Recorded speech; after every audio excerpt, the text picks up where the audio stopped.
मुक्तिनाथ यात्राको भोगाइमा सेयर गरिरहँदा आज अहिले हामी पुम्दीकोट आएको छौँ। यो महादेवको ठुलो विशाल मूर्ति छ। यो फेवातालबाट 12 किलोमिटर अलिकति उकालो बाटो छ, तर बाटो पुरै पिच नै छ।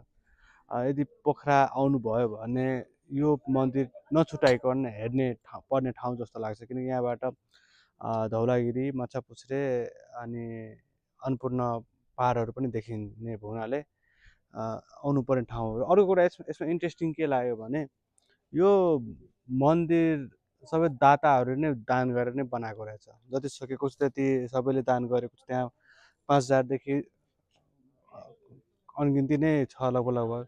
मन्दिर बनाउनेदेखि लिएर एउटा शिवलिङ्ग बनाउनेदेखि सबैले दान नै गरेको छ र सबैको नाम पनि राखेको छ। अर्थात् समुदायले मिलेर केही गर्न खोज्यो भने हुँदो रहेछ। यस्तो ठुलो मन्दिर बनिँदो रहेछ। यसबाट आर्थिकदेखि सामाजिक रूपमा पनि विकास गर्न सकिन्छ, जुन यहाँ ज्वलन्त उदाहरण नै हो। धन्यवाद।